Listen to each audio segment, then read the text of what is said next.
Sermon on the mount ప్రపంచంలో అనేక మందిని ప్రభావితం చేసింది. మార్టిన్ లూథర్ కింగ్ జూనియర్ అనే ఒక ఆయన అమెరికాలో ఉండేవాడు. ఆయన బ్రతుకున్న రోజుల్లో he was the youngest Nobel prize winner. Nobel prize అనేది ప్రపంచంలో అనేక మంది నోబెల్ ప్రైజ్ పొందుకున్నారు. అది ఒక మాటలో చెప్పాలంటే అత్యంత ప్రతిష్టాత్మకమైన ప్రైజ్ అది, నోబెల్ ప్రైజ్. ఆల్ఫ్రెడ్ నోబెల్ అనబడే వ్యక్తి తాను చనిపోయే సమయంలో తన దగ్గర ఉన్న డబ్బంతా కూడా ఒక బ్యాంకులో డిపాజిట్ చేసి దాని మీద వచ్చే రిటర్న్స్ అన్నీ కూడా ప్రపంచంలో 6 రంగాల్లో ప్రతిష్టాత్మకమైన కాంట్రిబ్యూషన్స్ ఇచ్చిన వారిని గుర్తించి వారికి నోబెల్ ప్రైజ్ ఇమ్మని చెప్పి ఆయన చనిపోతాడు. అప్పటి నుంచి ప్రపంచంలో నోబెల్ ప్రైజ్ ఇస్తూ ఉన్నారు. మార్టిన్ లూథర్ కింగ్ జూనియర్ అనబడే వ్యక్తి కూడా నోబెల్ ప్రైజ్ వస్తుంది. He was the youngest Nobel prize winner. అత్యంత చిన్న వయసులోనే నోబెల్ ప్రైజ్ పొందుకుంటాడు. మార్టిన్ లూథర్ కింగ్ జూనియర్ అతను చెప్పిన మాట ఏంటంటే, నల్లవారికి తెల్లవారికి మధ్య ఉన్న ఆ యుద్ధాన్ని రూపుమాపడంలో మార్టిన్ లూథర్ కింగ్ చాలా ప్రయాసపడ్డాడు. అమెరికాలో పూర్వ దినాల్లో డిస్క్రిమినేషన్ అనేది ఉండేది. రేసిజం, తెల్లవారు నల్లవారు వారిద్దరి మధ్య వైరుధ్యం కొనసాగుతుండే.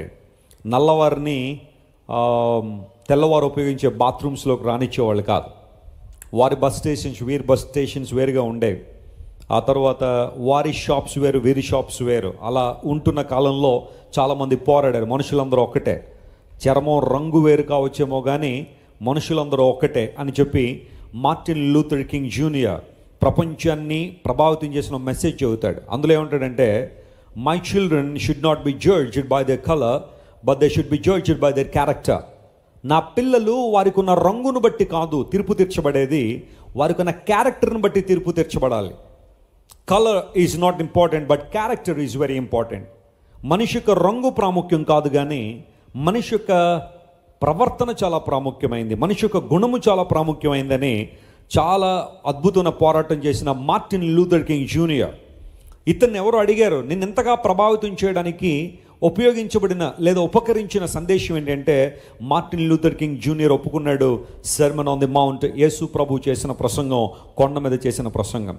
యూ టేక్ ఎనీబడి, మన భారతదేశంలో మహాత్మా గాంధీ, మోహన్ దాస్ కరమ్చంద్ గాంధీ అనబడి ఆయన గుజరాత్లో పుట్టిన ఆయన, పోర్బందర్లో ఈరోజు ఆయన పుట్టిన ఆ ప్రాంతం.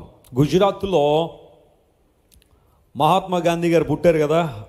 ఆయన నాన్ వైలెన్స్ విధానంలో భారతదేశాన్ని స్వాతంత్రం తీసుకురావడానికి పోరాడారు. కత్తులు, ఆయుధాలు, తుపాకులు లేకుండా పోరాడదామని చెప్పి రకరకాల ఉద్యమాలు చేపట్టి భారతదేశానికి స్వాతంత్రం రావడంలో ప్రముఖ పాత్ర వహించాడని పాఠ్యపుస్తకాల్లో మనం చదువుకున్నాం. ఆయన పుట్టిన ఆ రాష్ట్రంలో గుజరాత్లో మద్యపాన నిషేధం ఉంటుంది.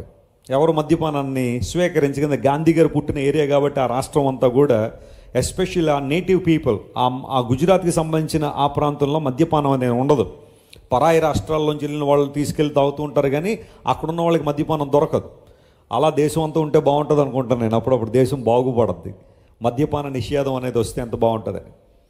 ఆయన అహింసా సిద్ధాంతవాది కాబట్టి ఆయన్ను కూడా ఎవరు అడిగారు, గాంధీ గారు మిమ్మల్ని ప్రభావితం చేసిన సందేశం ఏంటి, మీకు స్ఫూర్తినిచ్చిన సందేశం అంటే గాంధీ గారు చెప్పారు, యేసు ప్రభు వారు చేసిన ప్రసంగం, సెర్మన్ ఆన్ ది మౌంట్, కొండ మీద ప్రసంగం లేదా పర్వత శిఖర ప్రసంగం నన్ను చాలా ప్రభావితం చేసింది అని గాంధీ గారు ఫస్ట్ టైం ఆయన సెర్మన్ ఆన్ ది మౌంట్ చదివి కళ్ళం నీళ్ళు తెచ్చుకుని ఏడ్చాడట. This is the greatest sermon ever preached on this earth. ఈ భూమి మీద ప్రకటించబడిన ప్రసంగాల్లో అత్యుత్తమైన ప్రసంగం అని మహాత్మా గాంధీ గారు ఆయన ఒప్పుకున్నాడు.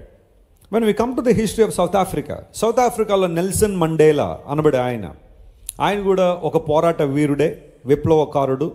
తను పోరాడే విధానంలో 28 సంవత్సరాలు జైల్లో ఉన్నాడు. 28 సంవత్సరాలు పూర్తి యవ్వనం అంతా కూడా జైల్లోనే గడిపాడు. ఎంత కష్టపడ్డాడు అంటే ఆ దేశ ప్రజలను బానిసత్వం నుండి విడుదల చేయడానికి నెల్సన్ మండేలా కష్టపడి, ఆయన కూడా అద్భుతమైన క్రైస్తవుడు, బైబిల్ రోజు చదువుతుండేవాడు, దేవుని యొక్క వాక్యాన్ని ప్రేమించే వ్యక్తుల్లో. సరాసరి ఆయన జైల్లోంచి బయటకు రావడంతోనే సౌత్ ఆఫ్రికా ప్రెసిడెంట్ అయ్యాడు. ఆయన చాలా ఉన్నతమైన స్థానానికి ప్రభు నడిపించారు.